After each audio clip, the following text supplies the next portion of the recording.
এদেশে আল্লাহর আইন চলবে, এদেশের মানুষ আল্লাহর কথা বলবে, আল্লাহর পথে চলবে।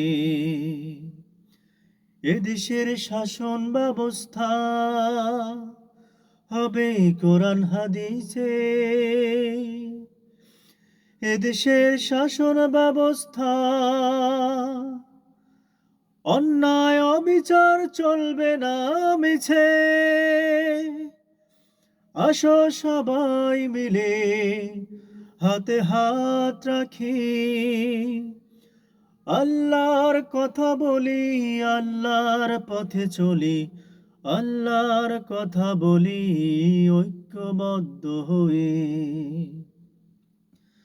ষড়যন্ত্র হোক না কেন, ষড়যন্ত্রকে রুখে দিতে হবে। ষড়যন্ত্র হোক না কেন, ষড়যন্ত্র রুখে দিতে হবে। ইসলামের দুশমন যতই ষড়যন্ত্র করুক, এই দেশের শাসন ব্যবস্থা হবে কোরআন হাদিসের। কোরআন এই সংবিধান মিশ্রিত করে দেশ চালাতে হবে।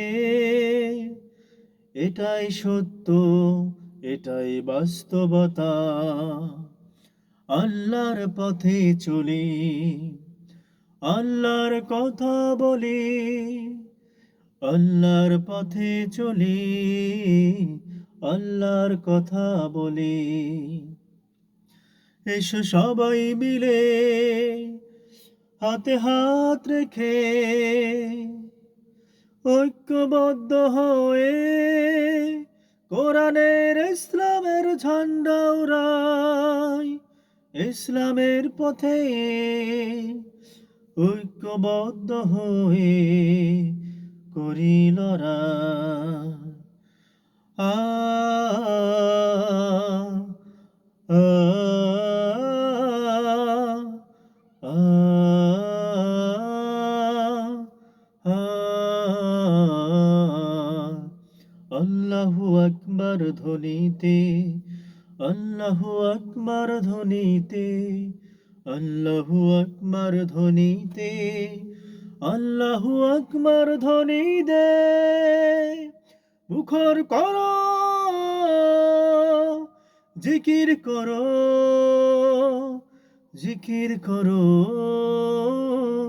জিকির করো।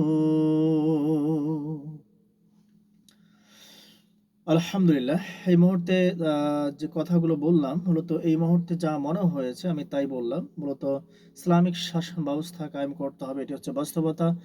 আমার মনের কথাগুলো আমি সুরে সুরে বললাম। তো সকলে আমার জন্য দোয়া করবেন এবং ঐক্যবদ্ধ হয়ে অবশ্যই ইসলামিক শাসন ব্যবস্থা যেন প্রতিষ্ঠিত হয়, এটা আপনাদেরকে অবশ্যই মনে রাখতে হবে। আল্লাহ সুবহানাহু ওয়া তাআলা আপনাদের সকলকে ভালো রাখুক। আসসালামু আলাইকুম ওয়া রাহমাতুল্লাহি ওয়া বারাকাতুহু।